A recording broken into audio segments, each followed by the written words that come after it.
Hey guys, I'm Carly from All the Pretty Books. I'm sorry for missing last week's video. I was actually going to put this one out last week, and then I didn't finish editing, and once my work week starts, I just don't get much else done besides going to work, so I apologize. So I'm a little bit behind, but hopefully you'll enjoy this video. I needed to reshelve my books, so that's what this video is. But first, if you're new here, hello again, I'm Carly. I started collecting Harry Potter books back in 2009. I actually started with screen-used movie props, which is a bit odd. From Harry Potter and the Philosopher's Stone, the first movie. And then I sold most of those off, and I started collecting rare and signed Harry Potter books that live in another room. And then I started collecting Harry Potter translations, which is most of this room, in 2014. And then I have my US books right here to my left, and I have my UK books, most of them, behind me. And they are in desperate need of just complete redoing. I just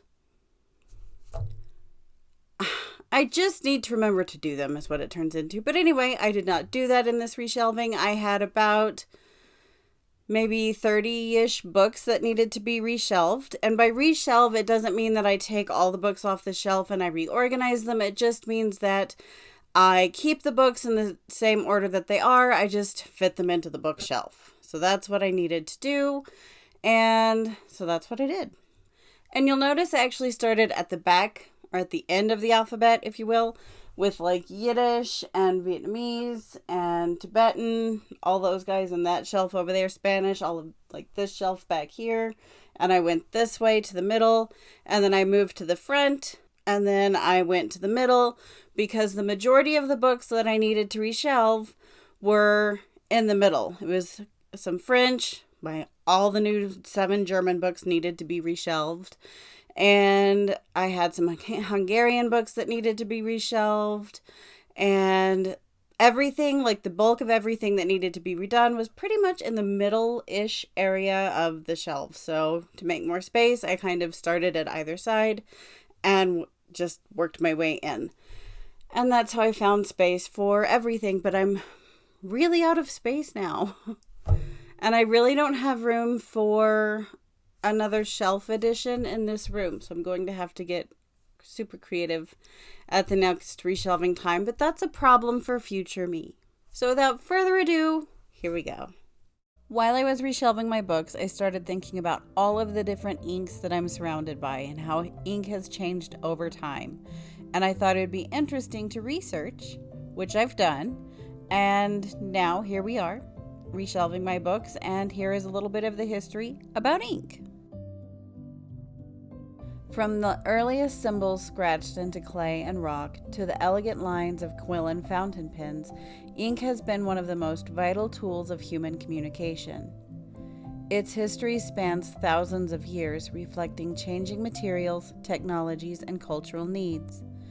In 2026, the most common pen in the world is the ballpoint pen, which uses a fast-drying oil-based viscous ink, which is quite different from the earliest liquids used for writing. Me personally, unless I absolutely have to, I only write with fountain pens, but that's a different topic for another day. The story of ink begins as soon as writing itself. Evidence suggests that humans were applying colored mixtures, early inks, to surfaces long before formal writing systems emerged, appearing in cave paintings and early symbolic art. Around 2500 BCE, before Common Era, both the ancient Egyptians and Chinese developed some of the earliest known writing inks. These were created from natural ingredients readily available in their environments. Soot or charcoal served as colorants, mixed with natural binders such as gum arabic or plant extracts to make usable fluids. The Egyptians used soot and gum arabic to create a durable black ink for writing on papyrus.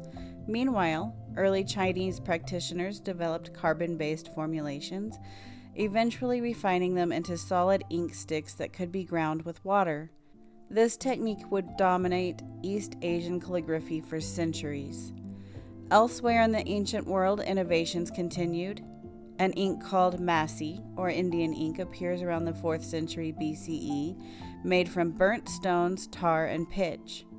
Instead of painting with brushes, this ink was applied through sharp implements poised as forerunners of future pens.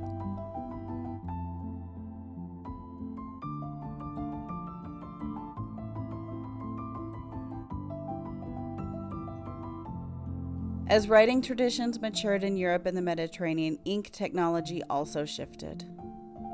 The Romans are credited with developing a new type of formula based on ferrous sulfate mixed with tannins from gallnuts, plant growths triggered by insect larvae. This ink laid the groundwork for what would become the dominant medieval writing medium. By the 5th century CE, or Common Era, and into the Middle Ages, iron gall ink became the standard throughout Europe.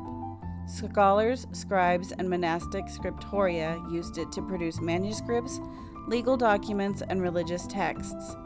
Its composition, tannic acids from gallnuts mixed with iron salts, created an ink that darkened as it oxidized, producing deep, durable blacks that resisted fading. This permanence was vital for preserving important cultural and legal records. However, iron gall ink was not without its drawbacks. Its somewhat acidic nature could, over long periods, damage the very parchment and paper it was meant to preserve, called ink corrosion. Despite this, the formula's dominance endured because of its clarity and permanence. The 15th century brought a revolution.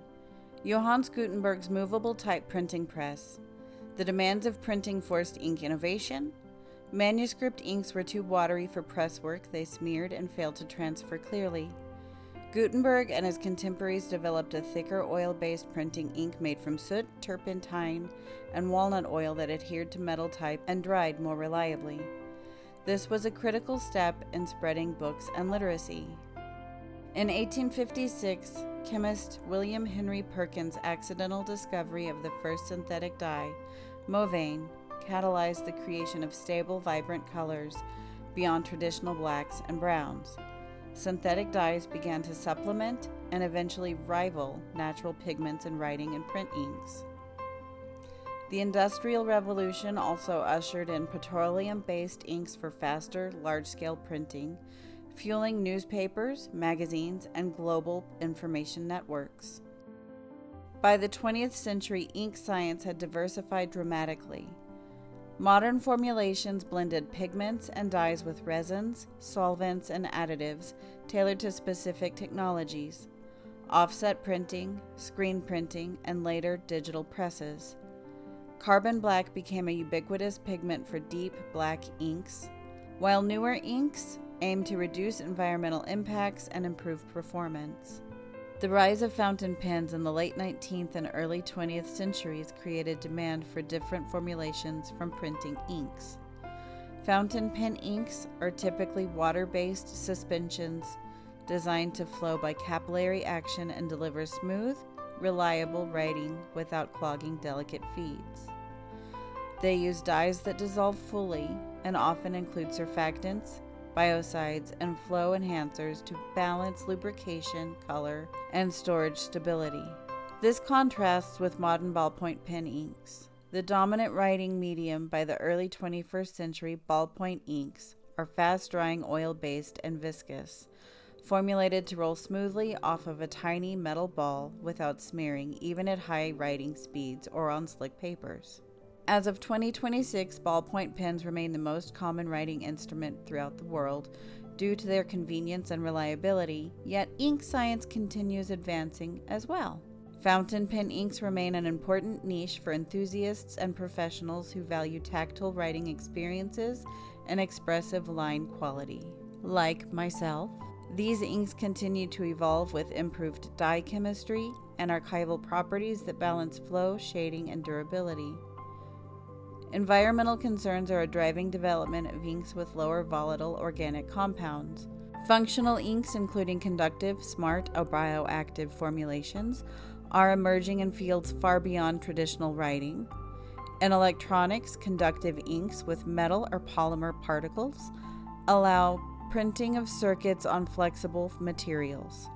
In medicine and biotechnology, specialized inks are used in 3D printing of tissues or sensors. Digital hybrid technologies are influencing writing habits too.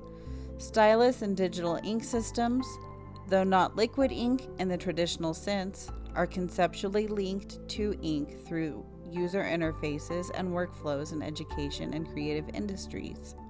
Ink's story has definitely changed over time, and it's definitely not over. From soot and gum arabic to engineered emulsions and conductive suspensions, ink continues shaping how humans capture thoughts, share ideas, and interact with the world.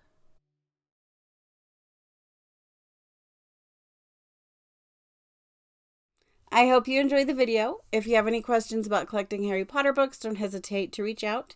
You are very welcome to drop a comment down below, but I do recommend reaching out to me on Instagram at All the Pretty Books. You can find me at Gmail at alltheprettybooks1, and you can also find me at my website, alltheprettybooks.net. And there is a contact me form on the homepage, so you can just reach out to me there too.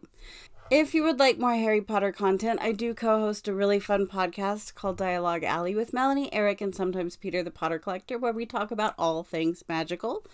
We still have our fundraiser going for Minneapolis, Twin Cities areas, where Dialogue Alley has removed our merch from our merch shop, and we are selling merch to help a local Minneapolis, Twin Cities food pantry or food shelf. So it's really pretty cool. The design is really cool. It is hello in multiple languages in the shape of Minnesota. And you can check out our stuff on our website at dialoguealley.net and then the shop. I'll put the link down below. And like I said, all proceeds will go to a local Minneapolis Twin Cities food pantry. It is really cool. We've had quite a few people buy, and I can't thank you guys enough. And we are so stoked to be helping out just local folks. It is really, really, really neat to be able to give back. Anyway, I hope y'all are great. Don't forget how magical you are. And as always, happy collecting and good night.